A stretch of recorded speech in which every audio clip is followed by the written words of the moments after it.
ഞാൻ പണ്ട് നല്ലോണം മലയാളവും ഇംഗ്ലീഷും ഒരുമിച്ച് വായിക്കുമായിരുന്നു. പക്ഷേ പിന്നെ പിന്നെ എനിക്ക് തോന്നിയത് എന്താന്ന് വെച്ചാ, മലയാളത്തില് ബാലസാഹിത്യത്തിന്റെ വെറൈറ്റി കുറവാണ് വെൻ കമ്പയർഡ് ടു ഇംഗ്ലീഷ്. അതുകൊണ്ട് തന്നെ ഇപ്പോ എൻ്റെ വായന മെയിൻലി ഇംഗ്ലീഷിലോട്ടേക്ക് തന്നെ മാറിയിട്ടുണ്ട്.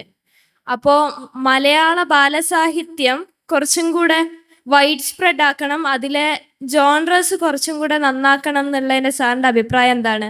മലയാളത്തിലെ ബാലസാഹിത്യ കൃതികളുടെ മൂല്യം, അതിൻ്റെ നിർമ്മാണം ഒക്കെ വളരെ ജോറാക്കണം എന്നുള്ളതിനെ പറ്റി എനിക്കൊരു തർക്കമില്ല. മെച്ചപ്പെടുത്താൻ വേണ്ടത്. അപ്പോൾ കുട്ടികൾക്ക് വായിക്കാൻ വേണ്ടി മാത്രമായിട്ട് എഴുതിയൊരു എഴുത്തുകാരൻ, അദ്ദേഹം ബാലസാഹിത്യമായിട്ട് അറിയപ്പെടുന്നില്ല. അത് ഇയാളാണ്, കാരൂർ നീലകണ്ഠപിള്ള. നീ വായിച്ചിട്ടുണ്ടോ? അദ്ദേഹത്തിൻ്റെ ബാലസാഹിത്യ കൃതികൾ എന്നൊരു സമാഹാരമുണ്ട്. ഞാൻ ഒരു ഉദാഹരണം പറയാം. അങ്ങനെ എത്രയോ ഉണ്ട്. ഇപ്പം ഏത് പ്രായക്കാർക്കും വായിക്കാം ബഷീർ, ഏത് പ്രായക്കാർക്കും വായിക്കാം MT. ആനന്ദ് വായിക്കാൻ പറ്റില്ല എന്നത്. അപ്പം ഞാൻ പറയുന്നത്, നിങ്ങൾ 7ലാണ് 8ലാണ് അല്ലെങ്കിൽ 9ലാണ് 10ലാണെന്ന് വിചാരിച്ചിട്ട് ബാലസാഹിത്യം വായിക്കണം. അതിപ്പോൾ സുമംഗലയുടെ അല്ലെങ്കിൽ മാലിയുടെ അല്ലെ കുഞ്ഞുണ്ണി മാഷ്ടെ അല്ലെങ്കിൽ നരേന്ദ്രനാഥിൻ്റെ, അങ്ങനെ ഒരുപാട് ബാലസാഹിത്യ, സിപ്പി പള്ളിപ്പുറം, ഇവരുടെയൊക്കെ ബാലസാഹിത്യ കൃതികൾ വായിക്കാനേ നമ്മളുള്ളൂ എന്ന് വിചാരിക്കരുത്. ഈ പ്രായത്തിൽ തന്നെ മുതിർന്നവരുടെ സാഹിത്യം, നോവലൊക്കെ വായിക്കാം. അങ്ങനെ വാസന സാഹിത്യത്തിന് വ്യത്യാസമൊന്നുമില്ല. നിങ്ങൾക്ക് തുടക്കത്തിലാണ് ഇതൊക്കെ കേട്ടോ. അതുകൊണ്ട് ഇപ്പോൾ ഇംഗ്ലീഷും മലയാളവും ഒരുപോലെ വായിക്കുക എന്നുള്ളത് നല്ലതാണ്. നീ ഒരു ഇംഗ്ലീഷ് പുസ്തകം വായിച്ചാൽ ഉടനെ ഒരു മലയാള പുസ്തകം വായിക്കണം, ഉടനെ ഒരു ഇംഗ്ലീഷ് പുസ്തകം വായിക്കണം. അപ്പോൾ രണ്ടും കൈവിട്ട് കളയരുത്. മലയാളം കൈവിട്ടാൽ എൻ്റെ മാതൃഭാഷ പോയി പോകും. ഇംഗ്ലീഷ് ആണെങ്കിൽ ഒരു ലോക ഭാഷയാണ് കേട്ടോ. അപ്പോൾ ഞാനിപ്പോൾ അടുത്തായി ശ്രദ്ധിച്ചൊരു കാര്യം, ഇപ്പോഴത്തെ കുട്ടികളൊക്കെ വായിക്കുന്നത് ഇപ്പോൾ ബാല്യസാഹിത്യമൊന്നും അല്ല. എല്ലാവരും വായിക്കുന്നതിൻ്റെ സ്റ്റാൻഡേർഡൊക്കെ ഭയങ്കരമായി കൂടിയിട്ടുണ്ട്. ഇപ്പോഴത്തെ കുട്ടികളൊക്കെ കാണാൻ നമ്മൾ കൂടുതൽ വലിയൊരു വായിക്കുന്ന സാഹിത്യമാണ് വായിക്കുന്നത്. അപ്പോൾ പിന്നെ ബാല്യസാഹിത്യത്തിൻ്റെ കുറച്ച് സ്റ്റാൻഡേർഡ് കൂട്ടാനുള്ള സമയമില്ല. കാരണം കുട്ടികളിപ്പോൾ അതിലേക്കൊന്നും ശ്രദ്ധിക്കുന്നത് ഞാൻ കാണാറില്ല. അപ്പോൾ അതിനിപ്പോൾ എന്താ ചെയ്യാൻ പറ്റുക? ഇപ്പോൾ ഞാൻ ഉദാഹരണം പറഞ്ഞാൽ, ഞാനിപ്പോൾ 5-6 പഠിക്കാൻ ഞാൻ മുട്ടത്ത് വർക്കി, കാനമീജ്, EM കോവൂര്, ജോസഫ് ചെറുവത്തൂർ തുടങ്ങിയുള്ള ബഷീറൊക്കെ വായിക്കേണ്ടി, MT ഒക്കെ വായിക്കുന്നുണ്ട്. അപ്പോൾ ബാലസാഹിത്യം എന്ന് പറയുന്നത് സാധാരണഗതിയിൽ വായന തുടങ്ങാൻ, അതായത് ഇപ്പോൾ നിങ്ങൾ LPയിലോ UPയിലോ പഠിക്കുമ്പോൾ എല്ലാവർക്കും ഒരേ മട്ടിൽ വായിക്കാൻ പറ്റില്ല. 9ാം ക്ലാസ് പഠിക്കുന്ന 50 കുട്ടികളുടെ അവർ 50 നിലവാരം, 50 സ്റ്റാൻഡേർഡാണ്. എല്ലാവർക്കും മനസ്സിലാവില്ല. ചിലർക്ക് ശാസ്ത്രത്തിൽ താല്പര്യമില്ല, ചിലർക്ക് നോവലിൽ താല്പര്യമില്ല, ചിലർക്ക് ചരിത്രമാണ് താല്പര്യം, ചിലർക്ക് രാഷ്ട്രീയമാണ് താല്പര്യം. അങ്ങനെ ഉണ്ടാവും. ചിലർക്ക് ഡിറ്റക്റ്റീവ് നോവലാണ് ഇഷ്ടം. അങ്ങനെയില്ലേ? അപ്പോൾ അതുകൊണ്ട് ഞാൻ പറയുന്നത്, ഈ ബാലസാഹിത്യം എന്ന് പറയുന്നത് ചില ആളുകൾക്ക് അത് മരണം വരെ അത് വായിച്ചുകൊണ്ടിരിക്കുന്ന ആളുകളുണ്ട്. അപ്പോൾ ബാലസാഹിത്യ കൃതിയുടെ ആദ്യത്തെ അതിൻ്റെ ദൗത്യം എന്ന് പറയുന്നത് കുട്ടികളെ പരിഭ്രമിപ്പിക്കാതെ, അവർക്ക് വായിക്കാൻ പേടിയാവരുത്. ഇപ്പോൾ സുമംഗലയുടെ പുസ്തകം ഞാൻ ഉദാഹരണം പറയാം. വായിച്ചിട്ടുണ്ടോ? സുമംഗല വായിച്ചിട്ടുണ്ടോ? സുമംഗലയുടെ പഞ്ചതന്ത്രം എന്നുള്ള ഒരു പുസ്തകമുണ്ട്. അവർ ധാരാളം പുസ്തകമുണ്ട്. അവരുടെ പേര് ലീലാ നമ്പൂരിപ്പാട് എന്നാണ്. അവർ മരിച്ചുപോയി. ഞാനൊക്കെ കുട്ടിക്കാലത്ത് വായിച്ച് വളരെ ആവേശം കൊണ്ടുള്ളതാണ്. അവർ അന്നത്തെ ചില ചെലമ്പരി തുടങ്ങിയുള്ള മാസികകളിലൊക്കെ അവരിങ്ങനെ ധാരാളം അവരുടെ വീട്ടിലെ പൂച്ചയെ പറ്റി എഴുതും. പൂച്ചക്കുറിഞ്ഞായിരുന്നു. അപ്പോൾ പഞ്ചതന്ത്രം കഥകൾ, അല്ലെങ്കിൽ അറബിക് കഥകൾ, അല്ലെങ്കിൽ ഈസോപ്പ് കഥകൾ, ഇതൊക്കെ വലിയ കൗതുകം ഉണ്ടാക്കുന്നതാണ്. ഈ കൂടുതൽ തന്നെ ഇലിയഡ്, ഒഡീസി, മഹാഭാരതം, രാമായണമൊക്കെ വായിക്കാം. ഇപ്പോൾ കുട്ടികളുടെ മഹാഭാരതം ഒരു പുസ്തകമുണ്ട്. ഞാനിത് MA പഠിക്കാണോ വായിച്ചത്. ബംഗാളിയിൽ നല്ല പുസ്തകമാണ്. 250 പേജിൽ നിങ്ങൾക്ക് മഹാഭാരത കഥ ചുരുക്കി കിട്ടും അതിനകത്ത്. അപ്പോൾ ഞാൻ പറയുന്നത്, ഏത് പ്രായക്കാർക്കും ഏതും വായിക്കാം എന്നാണ് എൻ്റെ അഭിപ്രായം. കാരണം എൻ്റെ അനുഭവം അങ്ങനെയാണ്. പിന്നെ ബാലസാഹിത്യ കൃതികൾക്ക് കൗതുകമല്ല. ഇപ്പോൾ ആളുകൾക്ക് കൗതുകമുള്ള ഒരു സാധനം എന്നും ഡിറ്റക്റ്റീവ് നോവലുകളാണ്. പിന്നെ മാന്ത്രിക നോവൽ, അങ്ങനെയൊക്കെ ഉണ്ട് ഇപ്പോൾ. അല്ല, ഹൊറർ നോവൽ, ഭീതി. അപ്പോൾ അതിനോടൊന്നും എനിക്ക് താല്പര്യമില്ല. കാരണം ഈ ഹൊററൊന്നും ആൾക്ക് ആവശ്യമുള്ളതല്ല. അതുപോലെ ഇപ്പോൾ സെക്സ്, അതൊന്നും അത്യാവശ്യമുള്ള കാര്യങ്ങളല്ല. നേരെ മറിച്ച് എന്താണ് നമ്മുടെ ചരിത്രം, നമ്മുടെ രാഷ്ട്രീയം, നമ്മുടെ തത്വചിന്ത, ജീവിതത്തിൻ്റെ അർത്ഥം, പിന്നെ തമാശ, ചിരിക്കണമല്ലോ, ചിരിക്കണം. ജീവിതത്തിലെ പ്രധാനപ്പെട്ട നമ്മൾക്ക് അത്യാവശ്യമുള്ള ഒരു കാര്യം ചിരിക്കലാണ്. അപ്പോൾ അതിനൊക്കെ സഹായിക്കുന്ന പുസ്തകങ്ങൾ വായിക്കാം. അതിപ്പോൾ ഞാൻ വീണ്ടും പറയാണ്, നിങ്ങൾ ബാലസാഹിത്യം തന്നെ ബാലസാഹിത്യം വായിക്കണം. ബാലസാഹിത്യം തന്നെ വായിച്ചോളണമെന്നില്ല കേട്ടോ. എനിക്ക് റൈറ്റിങ്ങും വായിക്കാനൊക്കെ ഒരുപാട് ഇഷ്ടമുള്ള ഒരാളാണ്. ഞാനിപ്പോൾ എൻ്റെ ഒരു ഓട്ടോബയോഗ്രഫി സ്റ്റാർട്ട് ചെയ്തിട്ടുണ്ട്. എഴുതുന്നുണ്ടോ? എഴുതുന്നുണ്ട്. എന്താ എഴുതുന്നത്? ഓട്ടോബയോഗ്രഫി ആയിരുന്നു. നിന്റെ ഓട്ടോബയോഗ്രഫി എഴുതുന്നുണ്ട്? എഴുതി തുടങ്ങിയിട്ടുണ്ട്. Very good. ഇംഗ്ലീഷിലോ മലയാളത്തിലോ? ഇംഗ്ലീഷിലാണ്. എന്നിട്ട് അപ്പൊ എന്റെ ക്വസ്റ്റ്യൻ വെച്ചാൽ ലൈഫ് എക്സ്പീരിയൻസസ് എത്ര ഇമ്പോർട്ടന്റ് ആണ് ഒരു ബുക്ക് എഴുതുന്നതിൽ? ഇപ്പൊ നിങ്ങൾ ഏത് പ്രായത്തിലാണ് ആത്മകഥ എഴുതുന്നതൊന്നും ഒരു വിഷയമല്ല. ഇപ്പൊ ഗാന്ധിജി ആത്മകഥ എഴുതിയത് അദ്ദേഹത്തിന്റെ ഒരു ഘട്ടം കഴിഞ്ഞിട്ട് അദ്ദേഹം 26-27 കാലത്ത് ആത്മകഥ എഴുതുന്നു. ഞാൻ ഉദാഹരണം പറയാം, അത് സീരിയലൈസ് ചെയ്യുന്നു. പിന്നെ അദ്ദേഹം ഏതാണ്ട് 20 കൊല്ലം ജീവിക്കും. അദ്ദേഹത്തിന്റെ ജീവിതത്തിലെ പ്രധാനപ്പെട്ട പല സംഭവങ്ങളും ആത്മകഥയിലില്ല. അപ്പോൾ നിനക്ക് എത്ര വയസ്സായി ഇപ്പോൾ? 16. നീ ഇപ്പോൾ കുട്ടിക്കാലം തൊട്ട് കണ്ട കാര്യങ്ങളൊക്കെ നീ എങ്ങനെ അവതരിപ്പിക്കുന്നുള്ള കാര്യം. ഇപ്പം നിൻ്റെ വീട്ടിലൊരു പട്ടിക്കുട്ടിയുണ്ട്, അല്ലെങ്കിൽ ഒരു പൂച്ചയുണ്ട്, അല്ലെങ്കിൽ നീ കൂട്ടുകാരനോട് അടിപിടി കൂടി, അല്ലെങ്കിൽ അധ്യാപകർ നിന്നെ അനുമോദിച്ചു, അല്ലെങ്കിൽ നിനക്കൊരു ഓട്ട മത്സരത്തിൽ സമ്മാനം കിട്ടി, അല്ലെങ്കിൽ നീ അമ്മായിയുടെ വീട്ടിൽ വിരുന്ന് പോയി, അല്ലെങ്കിൽ ഒരു സിനിമ കണ്ടു. ഇതൊക്കെ നീ എങ്ങനെ അവതരിപ്പിക്കുന്നുള്ളതനുസരിച്ചാണ്. മനസ്സിലായി? അതിപ്പോൾ 18 വയസ്സുള്ള ആൾക്ക് ആത്മകഥ എഴുതാൻ പാടില്ല എന്ന് ആർക്കും പറയാൻ പറ്റില്ല. മനസ്സിലായി? അതുകൊണ്ട് അതൊന്നും ആലോചിക്കണ്ട. എഴുതാൻ തോന്നുന്നത് എഴുതുക. എഴുത്തിന് എന്താ കാര്യം? നിങ്ങൾ എഴുതുക എന്നുള്ളതാണ്. നിങ്ങൾക്ക് എന്താണോ എഴുതാൻ തോന്നുന്നത്, ഏത് ഭാഷയാണ് എഴുതാൻ തോന്നുന്നത്, ഇത് എഴുതുക. അതിൽ പിന്നെ അച്ചടിക്കുമാണ് ശ്രദ്ധിക്കേണ്ടത്. ഇപ്പോൾ നമ്മളൊരു കൂട്ടുകാരന് അവമാനം വരും, അല്ലെങ്കിൽ ഏതെങ്കിലും മതക്കാർക്ക് അവമാനം വരും, നമ്മുടെ സ്ഥാപനത്തിന് മാനക്കേട് വരും, അതൊക്കെ ആലോചിക്കണം. അതുകൊണ്ട് നീ ചെയ്യേണ്ടത് ധാരാളം എഴുതുക. പിന്നെ ധാരാളം എഴുതാൻ വേണ്ട ഒരു പണി ധാരാളം വായിക്കുകയാണ്. പുല്ലും വെള്ളം ഉണ്ടെങ്കിലേ പശുവിൻ്റെ അടുത്ത് നിന്ന് പാല് കിട്ടുള്ളൂ. മനസ്സിലായില്ലേ? അപ്പോൾ എഴുതാൻ ആഗ്രഹിക്കുന്ന ഒരാൾ, അല്ലാത്ത ആളും ധാരാളം വായിക്കണം. എഴുതാൻ ആഗ്രഹിക്കുന്ന ആൾ പ്രത്യേകിച്ച് വായിക്കണം. അപ്പോൾ നീ ഓട്ടോബയോഗ്രഫി എഴുതാൻ താല്പര്യം ആൾ പ്രസിദ്ധമായ ഓട്ടോബയോഗ്രഫികളൊക്കെ വായിക്കണം. ഇപ്പോൾ ഇവിടുത്തെ മലയാളത്തിലെ പ്രധാനപ്പെട്ട ഒരു ഓട്ടോബയോഗ്രഫിയാണ് മാധവിക്കുട്ടിയുടെ എൻ്റെ കഥ. ഒരു ഉദാഹരണം പറയുന്നു. അല്ലെങ്കിൽ ജവഹർലാൽ നെഹ്റുവിൻ്റെ ആത്മകഥ, അല്ലെങ്കിൽ ഗാന്ധിയുടെ ആത്മകഥ, അല്ലെങ്കിൽ ഇവിടെ നമ്മുടെ നാട്ടിലുള്ള പല ആളുകളും, ഒരുപാട് വിസ്തരിച്ച് പറയാൻ നേരമല്ലോ ഇവിടെ. അപ്പോൾ ആത്മകഥകൾ എങ്ങനെയാണ് എഴുതുന്നത് ഇവർക്കൊക്കെ ഉണ്ട്. ഇപ്പോൾ നീ വായിക്കേണ്ട ഒരു പുസ്തകം ചാർലി ചാപ്ലിൻ്റെ ആത്മകഥ. ചാർലി ചാപ്ലിനെ വായിച്ചു. ചാർലി ചാപ്ലിൻ സിനിമ കണ്ടു. ചാർലി ചാപ്ലിൻ്റെ നീ ചാർലി ചാപ്ലിൻ്റെ ഓട്ടോബയോഗ്രഫി വായിക്കും കേട്ടോ. അത്രയെല്ലാം വായിക്കും. All the best. അപ്പം നമ്മൾ ഈ ഒരു 21-ാം നൂറ്റാണ്ടിൽ നമ്മുടെ മാതൃഭാഷ മറക്കുന്ന ഒരു കാലഘട്ടമാണ്. അപ്പം നമ്മുടെ ഈ മലയാള വായന നമ്മളെ എങ്ങനെ ഇമ്പ്രൂവ് ചെയ്യാൻ സഹായിക്കുന്നു? നിങ്ങൾ മലയാളം മാത്രമേ വായിക്കാവൂ ഞാൻ ഒരിക്കലും പറയില്ല. നിങ്ങൾ മലയാളം വായന വിട്ടുകളെന്ന് മാത്രമേ ഞാൻ പറയുള്ളൂ. അപ്പോൾ നിങ്ങൾക്ക് സയൻസിൽ താല്പര്യം ഉണ്ടെങ്കിൽ സയൻസിലെ ഏറ്റവും നല്ല പുസ്തകങ്ങൾ വരുന്നത് ഇംഗ്ലീഷിലാണ്, മലയാളത്തിലല്ല. മലയാളത്തിൽ വരുന്നത് കുറേ കാലമായിട്ട് വരിക, അല്ലെ ചരിത്രത്തെ പറ്റി, അല്ലെ ഫിലോസഫിയെ പറ്റി. അപ്പോൾ നിങ്ങൾ ഇംഗ്ലീഷാണോ മലയാളമാണോ വായിക്കുന്നത് എന്നുള്ളത് നിങ്ങളെ മാത്രം ബാധിക്കുന്ന കാര്യമാണ്. പക്ഷെ വായിക്കാനാണെങ്കിൽ ഇപ്പോൾ ഏത് ക്ലാസ്സിലാണ് പഠിക്കുന്നത് പറഞ്ഞു? 8ാം ക്ലാസ്സിൽ. 8ാം ക്ലാസ്സിൽ ഇംഗ്ലീഷ് വായിക്കുന്നുണ്ട്. ആ. വായിച്ചോളൂ. അപ്പോൾ ഇതിൽ കുറച്ച് നല്ല എളുപ്പം വായിക്കാവുന്നത് ഇപ്പോൾ MT വാസുദേവൻ നായർ, വളരെ റീഡബിൾ ആയ വളരെ വായനാ സുഖമുള്ള, ഇപ്പോൾ ബഷീർ, അല്ലെ തകഴി, അല്ലെ കാരൂര്, കേശവദേവ്, ഇവരൊക്കെ വായിക്കുക. വനത്തിൽ കുഞ്ഞപ്പിള്ള, കാക്കനാടൻ, മുകുന്ദൻ വല്ലതും വായിച്ചിരുന്നു? വായിക്കും കേട്ടോ. നമ്മളെ ആ തരത്തിൽ നമുക്ക് ധാരാളം എഴുത്തുകാരുണ്ട്. പിന്നെ വളരെ ശാസ്ത്ര വിഷയങ്ങളൊക്കെ ആണെങ്കിൽ മാത്തമാറ്റിക്സ്, അല്ലെങ്കിൽ ഫിസിക്സ്, കെമിസ്ട്രി, അത്തരം പുസ്തകങ്ങളൊക്കെ മലയാളത്തിൽ പരിഭാഷ വരാനൊക്കെ കുറച്ച് ബുദ്ധിമുട്ടാണ്. അതൊക്കെ ഇംഗ്ലീഷ് തന്നെ വായിക്കാൻ നല്ലത്. ഈ ചരിത്രത്തെ പറ്റിയൊക്കെ നല്ല പുസ്തകങ്ങൾ ഇംഗ്ലീഷിൽ വായിക്കാൻ നല്ലത് കേട്ടോ. കേരളത്തിലെ മികച്ച പ്രഭാഷകരിൽ ഒരാളാണല്ലോ സാറ്. അപ്പോൾ ഈ പ്രഭാഷണ രംഗത്തേക്ക് വരാൻ ആഗ്രഹിക്കുന്ന വിദ്യാർത്ഥികൾക്ക് എന്തെല്ലാം ഉപദേശങ്ങൾ അല്ലെങ്കിൽ നിർദ്ദേശങ്ങളാണ് നൽകാനുള്ളത്? അതായത് എൻ്റെ കണക്കിന് ഏത് കലയ്ക്കും 2 അംശമുണ്ട്. ഒന്ന് സിദ്ധി, വരുന്ന സാധനം. സിദ്ധി എന്ന് പറയുന്നത് നിങ്ങൾക്ക് ജന്മസിദ്ധമായി കിട്ടുന്ന ഇൻസ്റ്റിങ്ക്റ്റാണ്. ചിലർക്ക് പാട്ട് പാടാൻ, ചിലർക്ക് ചിത്രം വരയ്ക്കാൻ, ചിലർക്ക് നൃത്തം ചെയ്യാൻ, ചിലർക്ക് പ്രസംഗിക്കാൻ, ചിലർക്ക് കഥ എഴുതാൻ വാസനയുണ്ടാകും. പിന്നെ ഇത് നമ്മൾ വളർത്തണം. അതിനാണ് സാധന എന്ന് പറയുന്നത്. ഒന്ന് ഇൻസ്പിറേഷൻ, വരുന്ന പേഴ്സ്പിറേഷൻ.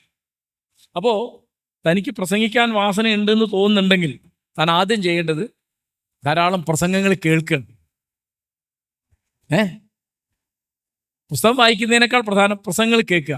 അപ്പോൾ എല്ലാവരുടെയും പ്രസംഗം നന്നല്ല. എന്തൊക്കെയാണ് പല പ്രസംഗത്തിൽ നമുക്ക് പലതും പഠിക്കാണ്ടാവും.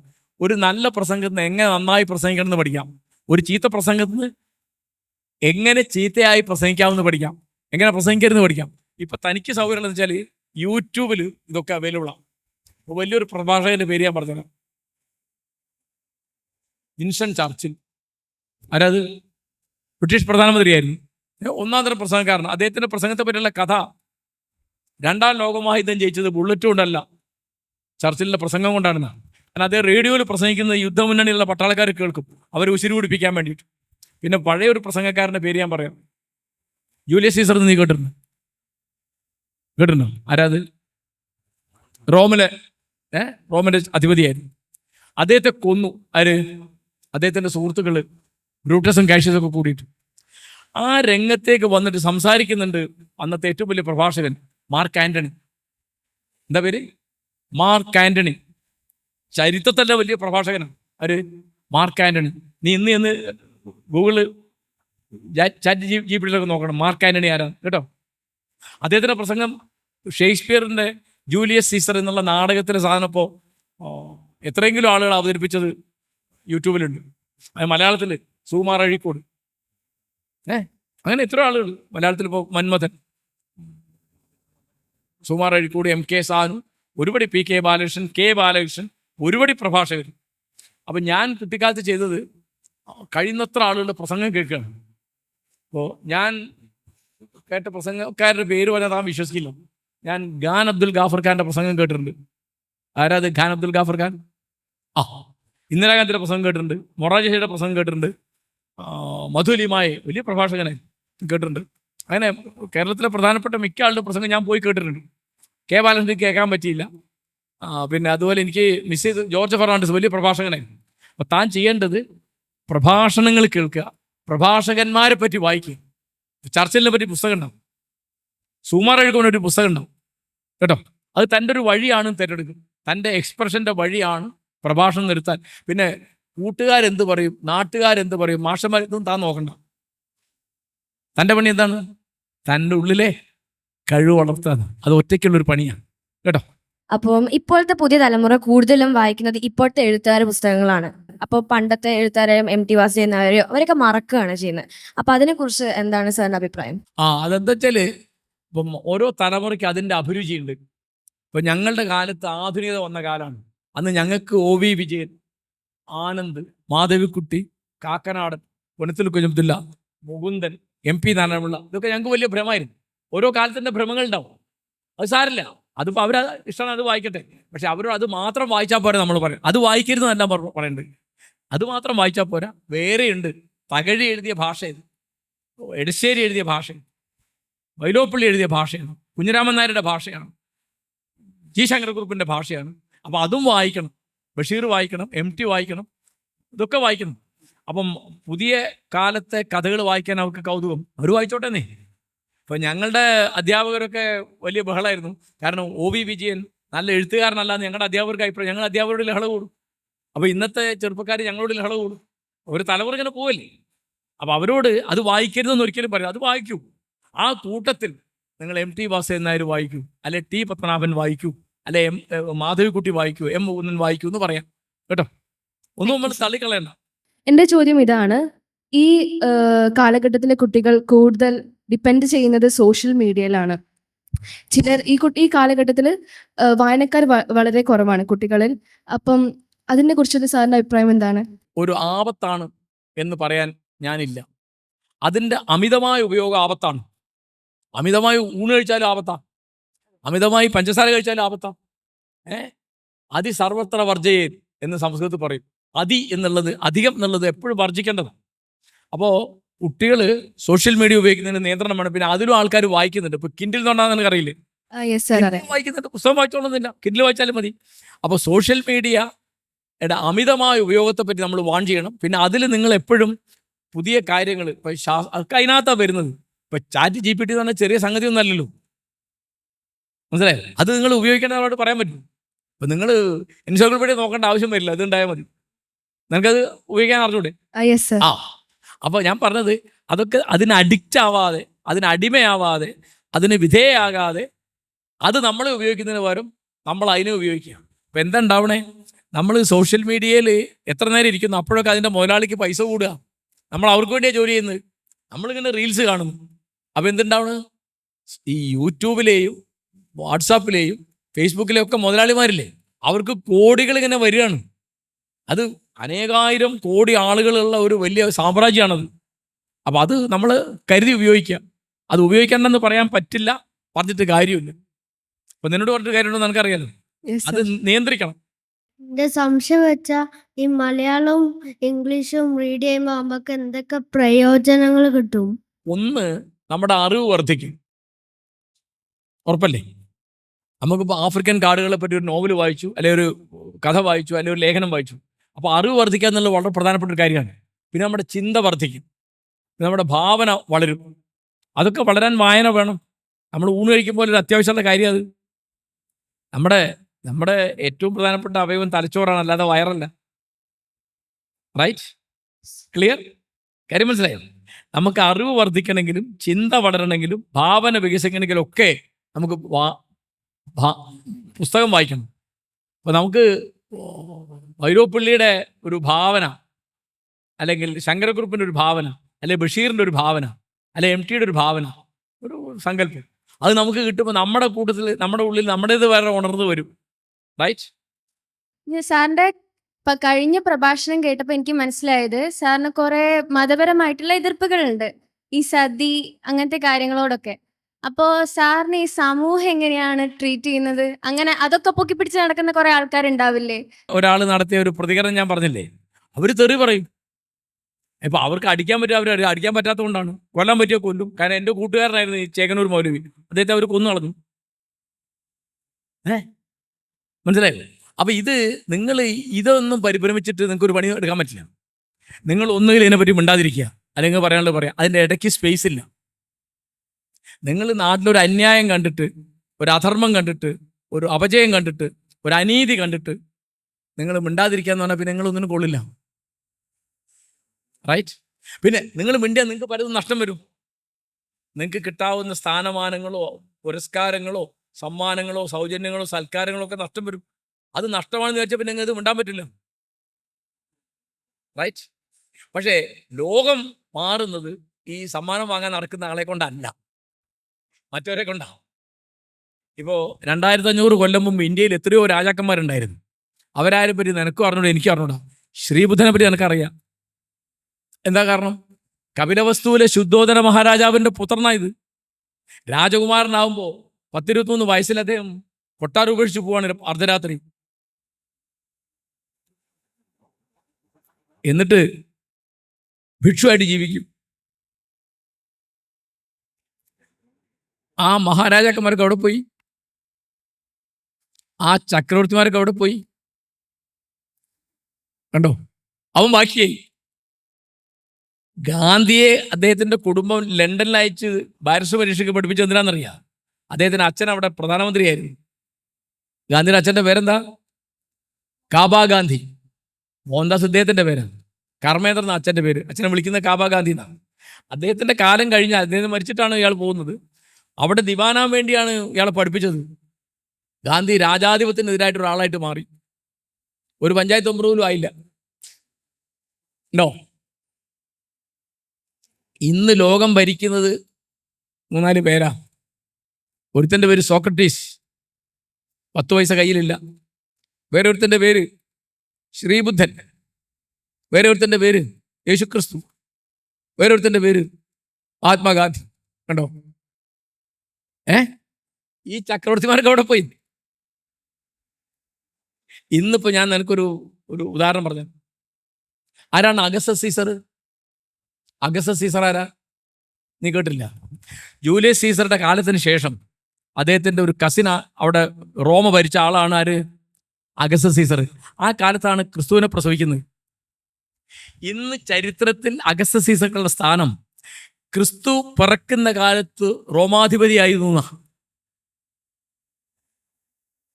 അഗസ്റ്റസ് സീസറുടെ കാലത്ത് ക്രിസ്തു പിറന്നു എന്നല്ല ചരിത്രം പറയുന്നത്. എന്താ കാരണം? പ്രാധാന്യം ക്രിസ്തുവിനാണ്. കണ്ടോ? അവനാരാ? ഒരു ആശാരിച്ചക്കൻ. റൈറ്റ്? ആ പള്ളിയിൽ അന്യായം കാണിച്ച ആളുകളെ ചാട്ടവാറെടുത്ത് അടിച്ചോടിക്കും. ആര്? ഈ ആശാരിച്ചക്കൻ.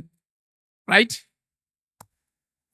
അപ്പോൾ സോക്രട്ടീസ് സംസാരിക്കും, അദ്ദേഹത്തെ വിഷം കൊടുത്ത് കൊല്ലും. ക്രിസ്തുവിനെ കുരിശിൽ തറച്ച് കൊല്ലും. ഗാന്ധിയെ വെടിവെച്ച് കൊല്ലും. ഇതാണ് അവർക്ക് കിട്ടുക. സ്നാപക യോഹന്നാനെ തലവെട്ടിക്കളയും. നിങ്ങളിത് വർത്തമാനം പറഞ്ഞാൽ കിട്ടാൻ പോണതാണ്. പക്ഷേ അങ്ങനെ ജീവിക്കുന്നതിന് മൂല്യമുണ്ട്. അങ്ങനെ ജീവിക്കുന്നതിനേ മൂല്യമുള്ളൂ എന്ന് അവനവൻ്റെ കാലക്കാരെയും പിൽക്കാലത്തുള്ളവരെയും പഠിപ്പിക്കാൻ ഇത് മതി. ക്രിസ്തു മരിക്കുമ്പോൾ അദ്ദേഹത്തെ ആരും അറിയില്ല. അതിന് തെളിവ് ഞാൻ പറയാം. അറസ്റ്റ് ചെയ്യാൻ വരുന്ന പോലീസുകാർക്ക് ധാരാ ക്രിസ്തു എന്നറിയില്ല. അപ്പോൾ യൂദാസ് എന്ത് പറയുന്നു? ഞാൻ ആരെ ചുംബിക്കുന്നു അവനാണ് ക്രിസ്തു. ഇയാൾ ആർക്കും അറിയില്ല. 10-50 ആള് ഈ ഗിരിപ്രഭാഷണത്തിൽ 33 ആളാണുള്ളത്. 33 ആള്. ക്രിസ്തു ഒന്നും എഴുതിയിട്ടില്ല. ക്രിസ്തു എഴുത്തുകാരനല്ല. സോക്രട്ടീസ് ഒന്നും എഴുതിയിട്ടില്ല സോക്രട്ടീസ്. അദ്ദേഹം ശിഷ്യന്മാർ എഴുതുകയാണ്. ബുദ്ധൻ അദ്ദേഹം സംസാരിക്കും കേട്ടോ. ഗാന്ധി 1,00,000 പേജ് എഴുതിയിട്ടുണ്ട്. മനസ്സിലായോ? അപ്പം അതുകൊണ്ട് ഇങ്ങനെ സംസാരിക്കുന്ന ആളുകൾ എത്ര വലിയ ആളാണ് ചെറിയ ആളാണെങ്കിലും അതിൻ്റെ പ്രതിഫലം എന്ന് പറയുന്നത് കയ്പാണ്. പക്ഷേ ഇയാൾക്കൊരു കൃതാർത്ഥതയുണ്ട്. എന്താ കൃതാർത്ഥത? എന്തൊക്കെയാണെങ്കിലും പറയാനുള്ളത് ഞാൻ പറഞ്ഞു എന്നുള്ളത്. അതാണ് മൂല്യം എന്ന് പറയുന്നത്. റൈറ്റ്? ചോദ്യങ്ങൾ ചോദിച്ച കുട്ടികൾക്ക് പ്രത്യേകം നന്ദി.